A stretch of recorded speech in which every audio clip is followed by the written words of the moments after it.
अब आप सोचिए कि सिर तन से जुदा करने वाली ये सोच कितनी खतरनाक है और कितनी वायरल है कि एक 30 साल का नौजवान जो उज़्बेकिस्तान में रहता है वो इसी सोच के साथ उज़्बेकिस्तान से टर्की तक करीब 2400 किलोमीटर दूर आतंकवाद की ट्रेनिंग लेने जाता है।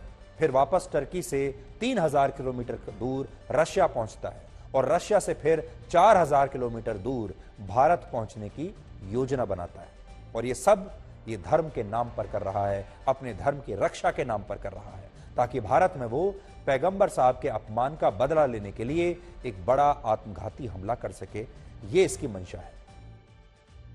सुरक्षा एजेंसियों का कहना है कि ये सभी आतंकवादी और कट्टरपंथी मुस्लिम ब्रदरहुड की विचारधारा से प्रभावित हो रहे हैं और अब भारत के कट्टरपंथियों के बीच भी ये विचारधारा बहुत तेजी से फैल रही है, जो कि भारत के लिए बहुत खतरनाक है। मुस्लिम ब्रदरहुड को कई देशों ने एक आतंकवादी संगठन घोषित किया है।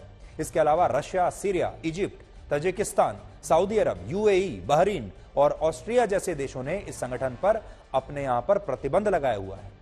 ग्राफिक्स के भारत के लिए चिंता की बात यह है कि मुस्लिम ब्रदरहुड ने पिछले कुछ वक्त में भारत विरोधी अभियान चलाने की कोशिश की है और इस संगठन के द्वारा दुनिया भर में यह साबित करने की कोशिश की गई कि भारत एक इस्लामोफोबिक देश है जो इस्लाम धर्म और पैगंबर मोहम्मद साहब का अपमान करता है। मुस्लिम ब्रदरहुड का मतलब है कि सारी दुनिया के मुसलमान एक हैं और उनका भाईचारा ऐसा है कि अगर दुनिया के किसी कोने में इस्लाम धर्म का अपमान होता है या किसी मुसलमान पर अत्याचार होता है तो वो इसके खिलाफ एकजुट होकर लड़ेंगे। भारत में पीएफआई और जमाते इस्लामी हिंद जैसी संस्थाओं पर यह आरोप लगते रहे हैं कि उनके मुस्लिम ब्रदरहुड के सदस्यों के साथ गहरे रिश्ते हैं और ऑनलाइन प्लेटफॉर्म्स और इंटरनेट की मदद से मुस्लिम ब्रदरहुड अपनी विचारधारा को पूरी दुनिया में इस समय फैला रहा है।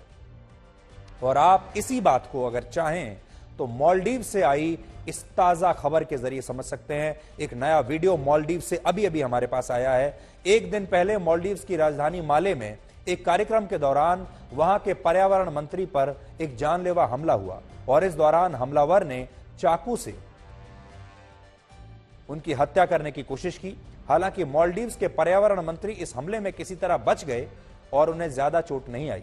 यह हमला क्यों हुआ इसके पीछे के कारण स्पष्ट नहीं है, लेकिन यह कहा जा रहा है कि कट्टरपंथी सोच और विचारधारा ही इसका कारण हो सकती है।